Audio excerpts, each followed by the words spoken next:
Halo teman-teman, ketemu lagi nih. Mari kita lanjutkan cerita yang kemarin ya.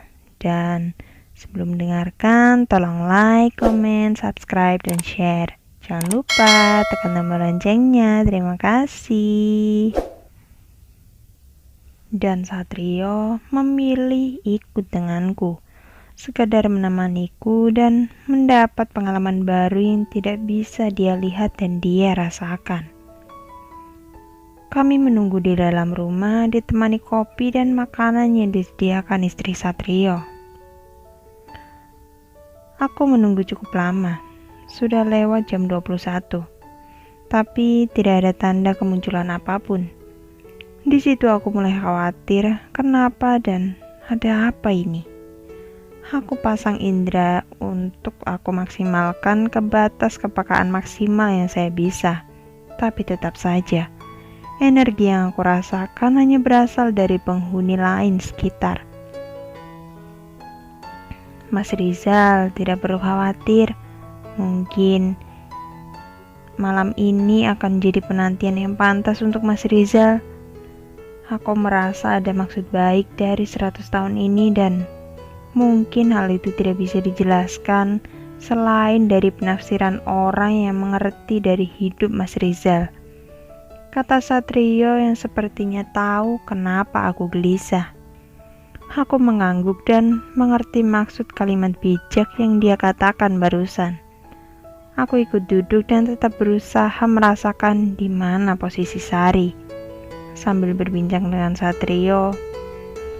Waktu itu jam 10 malam, saat aku masih sabar menanti Sari dan terdengar tembang yang familiar. Tembang Macapat. Suara tembang Jawa dengan suara tinggi itu terdengar jelas di telingaku, diiringi suara gending dan harum melati yang sangat pekat tercium menyengat hidungku. Aku sontak berdiri dan memandang keluar jendela. Aku lirik Satrio yang dia hanya mengikuti gerakanku tanpa bertanya. Akhirnya, aku merasakannya. Energi itu, aku hafal. Ini adalah milik Sari.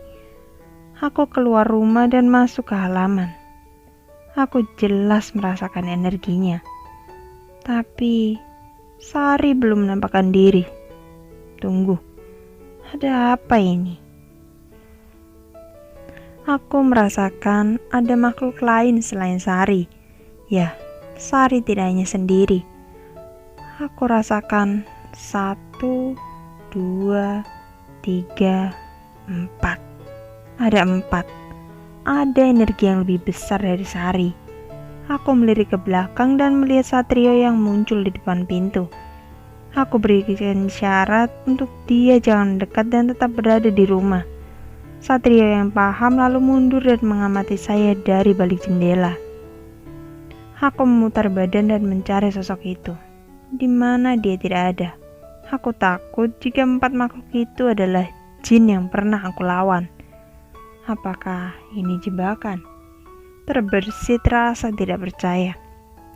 Dan akhirnya aku melihat sesosok jin perempuan tua dengan baju kumal dan berdarah di kakinya. Dia tersenyum dan memandangku dengan tajam.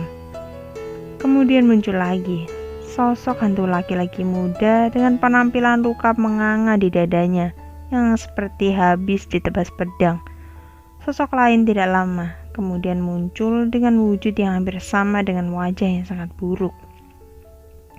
Dan setelah itu ada satu lagi sosok yang lebih tua, berwujud bapak-bapak dengan leher seperti disayat dan hampir terpotong. 3 dari mereka membawa benda yang ketika mereka hunus ternyata itu adalah golok. Aku bersiap dengan kemungkinan buruk yang aku pagari diri aku sendiri. Jantungku berdebar saat mereka semua melayang dengan cepat menuju ke arahku. Sial, ini jebakan, pikirku yang siap melawan. Tapi ternyata aku salah. Mereka semua melesat melewatiku tanpa menghiraukanku. Aku heran dan melihat kemana mereka. Mereka semua berdiri dan berjejer di belakangku. Di sebelah sisa potongan pohon yang aku kenal. Pohon itu adalah pohon yang ditebang semasa kecil dulu. Dan masih terlihat sisa potongannya yang masih menancap di tanah. Aku mundur selangkah saat wujud keempat jin yang tadinya menyeramkan itu kini sudah berubah. Aku melihat mereka kini tampak selayaknya manusia yang seolah masih hidup. Jin perempuan tua itu tersenyum ramah kepadaku. Kedua jin pemuda itu mereka melambaikan tangannya kepadaku dan jin berwujud bapak-bapak itu dia memberikan gerakan hormat kepadaku. Mereka tidak berkata apa-apa. Mereka yang berbaris dalam satu saf tiba-tiba jatuh terpelanting ke belakang dan seolah lenyap. Ada apa ini? Aku bingung. Aku bingung dengan maksud kejadian ini dan saat semuanya masih tanda tanya di otakku, sosok yang saya cari muncul. Anak kecil berumur 6 tahun itu. Sari yang datang dengan melati di tangannya. Kamu menepati janjimu, Rizal, ucapnya riang. Sari, apa maksud semua ini? Tanyaku dengan suara terbata. Kamu harusnya paham, Rizal. Mereka adalah keluargaku yang semuanya bernasib sama denganku. Dan malam hari ini, kamu datang bukan hanya untukku, tapi untuk mereka semua. Mungkin kamu belum pernah melihat mereka. Karena mereka tinggal di sini dan mereka tidak menampakkan diri padamu. Akhirnya, mereka meminta aku untuk mewakilinya. Rasa dendam kami yang membuat kami tidak tenang.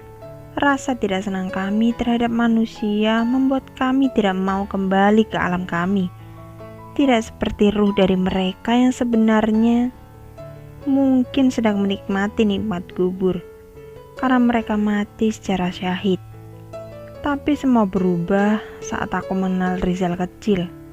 Seorang anak polos, seorang anak kuat yang akan menghadapi hal sulit yang dibayangkan sesamanya. Seorang anak yang ikhlas menghadapi cacian dan hujatan tidak adil dari sesamanya. Sebenarnya kami sudah tenang. Begitu kami mengenalmu, bahwa masih ada manusia yang luar biasa sepertimu. Yang menurut kami, kamu akan membawa sebuah perubahan untuk sesamamu. Entah bagaimana caranya, kamu sudah menghilangkan dendam kami. Dan kami mulai sedikit percaya kepada manusia. Tapi entah kenapa, kami menjadi tidak tenang lagi. Kami takut kamu akan menyerah dari takdir yang menghantammu, dari usilnya bangsa kami dan bangsamu sendiri. Dari kenyataan nafsu dan amarah yang kamu miliki. Kami semua takut. Manusia yang membuat kami percaya kalah oleh kejamnya alam fana. Maka aku dan keluargaku menunda untuk kembali. Sampai melihatmu cukup dewasa dan sudah menghadapi ujian terbesarmu. Dan kata bapakku, mungkin kamu akan mencapai kedewasaan lahir batin di 100 tahun setelah aku mati. Dan ternyata benar, kamu bisa melalui semuanya tanpa menyekutukan Tuhanmu. Kini, kami tenang saat melihatmu benar-benar bisa dipercaya oleh kami. Tinggal sekarang, bagaimana kamu membuat golonganmu sendiri percaya bahwa kamu dapat merubah semuanya. Tatanan yang salah yang selama ini banyak dilakukan manusia. Rizal, 100 tahun setelah aku mati tidak berarti apapun. Karena kami sudah tenang saat kami mengenalmu semasa kecil dulu. 100 tahun setelah aku mati dibuat untukmu. Untuk melihatmu menjalani sebuah jalan yang tidak tentu. Bisa dilalui semua orang. Perkataanku tentang 100 tahun setelah aku mati dibuat untukmu yang menjalani takdir yang sulit. Dan terima kasih Rizal sudah datang. Dan karena kamu sudah datang dan siap membantuku, kamu harus menepatinya dengan hal sederhana. Kalimat Sari membuatku tidak bisa berkata apapun. 100 tahun setelah dia mati, yang selama ini aku tunggu ternyata bukan untuknya, tapi untukku. Untukku yang sudah melewati ujian-ujian gila tanpa menjadi gila. Sari yang bukan dari bangsaku begitu memperhatikanku dan menunggu selama itu. Aku tidak tahu mesti bilang apa selesai misteri terbesar dalam hidupku yang selama ini aku cari tahu ternyata sudah aku jalani tanpa terasa. Dan ketika aku masih tidak percaya dengan perkataan Sari, Sari sekali lagi menampakkan wujud dewasanya. Sari, Risa. Ya, seperti itulah pemandangan yang bisa membuatku seperti dekat dengan belahan hatiku. Sekaligus terasa menggorok hatiku dan membuatnya menjadi perih lagi. Sari yang di depanku, tapi aku bayangkan adalah Risa yang di depanku. Dan untuk hal ini, untuk kemiripanku dengan Risa, aku sendiri tidak tahu. Mungkin ini salah satu takdir itu sendiri. Jawabannya sambil menyerahkan sekuntum melati padaku. Aku terima melati dari Sari berwujud Risa itu, dan aku menangis. Ternyata aku akan kehilangan dua bunga indah yang sama persis dan hanyut di sungai fana dunia. Selamat tinggal Rizal, terima kasih. Seluruh dunia akan berterima kasih padamu, dan jika tidak keberatan, meskipun kami sudah tenang, kamu bisa menggali tempat ini dan memakamkan kami dengan layak. Sari menjatuhkan dirinya ke belakang dan hilang secara misterius, persis seperti 4 makhluk tadi. Aku tertegun di tempat berdiri, bahkan saat aku tidak sempat berucap apapun saat Sari pergi. Tanpa sadar, aku sudah kehilangan bunga terakhir itu. Aku tampar bibirku sendiri dan segera berteriak ke arah Mas Satrio. Aku meminta cangkul atau benda apapun yang bisa gunakan untuk menggali.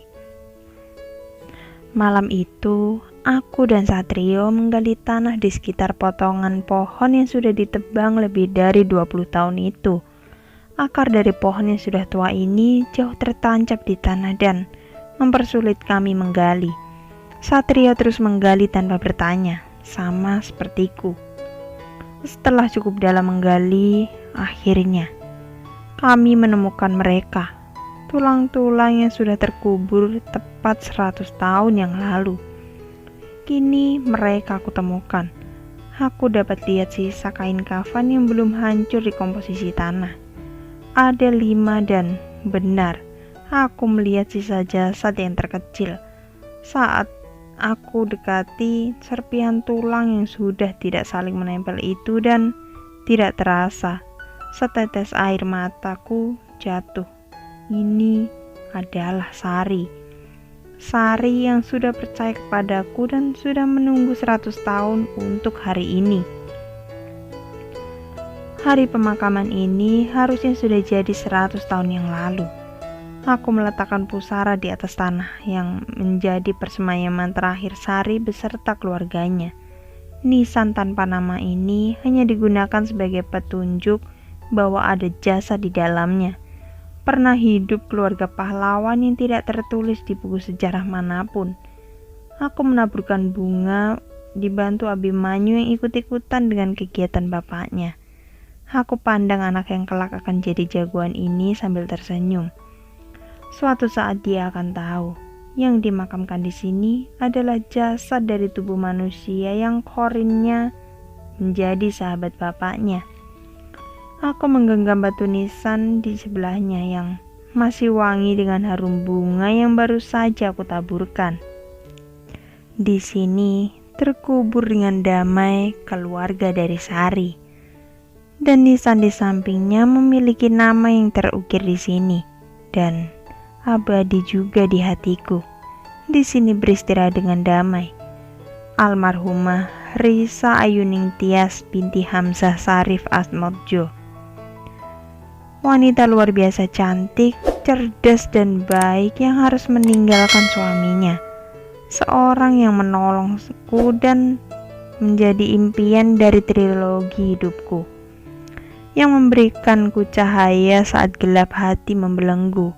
Walaupun kini sudah tiada, cintanya tetap bisa aku rasakan dalam keabadian. Makam ini adalah makam dari mantan istriku dan masih menjadi ibu dari Abima. Aku memiliki istri lagi dan dia tidak akan pernah bisa menggantikan posisi Risa sebagai ibunya. Istriku ini akan menjadi sahabat bagi Abima. Dia akan menjadi wanita yang membesarkan Abima menjadi laki-laki yang lebih gagah berani dari bapaknya ini. Dia yang akan menemaniku sampai aku besok juga dimakamkan di sini oleh Abima dan bergabung bersama Risa dan Sari. Aku menikah lagi. Terkesan terlalu cepat ya. Tapi bukan berarti aku tidak mencintai Risa. Aku melakukan ini karena besarnya cintaku kepadanya. Aku genggam tangan istriku yang penuh pengertian ini dan mengajaknya pulang ke kehidupan kami dengan sejuta tantangannya. Tantangan 100 tahun setelah aku mati dari Sari sudah aku lewati. Dan ternyata tidak mempunyai arti begitu besar bagi Sari, melainkan artinya sangat mendalam buatku. Sari sudah percaya padaku. Tinggal sekarang bagaimana membuat orang lain percaya kepadaku tanpa memaksa mereka. Jangan anggap ini adalah cerita yang berakhir sad ending. Justru sebaliknya, cerita ini adalah cerita happy ending bagi kalian yang mau mengambil hikmahnya. Baik saya dan istri sedang berbahagia. Bahagia setelah semua beban ini dapat aku lepaskan dan tuntaskan. Jangan kalian bandingkan istriku ini dengan Risa. Tapi jika kalian tanya siapa yang lebih aku cintai, maka aku akan jawab, dia. Yang istri saya sekarang yang menemani saya insya Allah sampai akhir hayat saya nanti.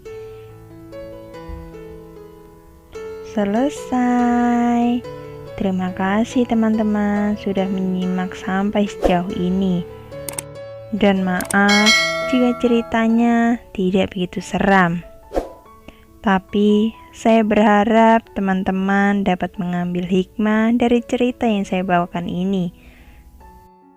Dan nantikan cerita-cerita lainnya hanya di Dongeng Seram.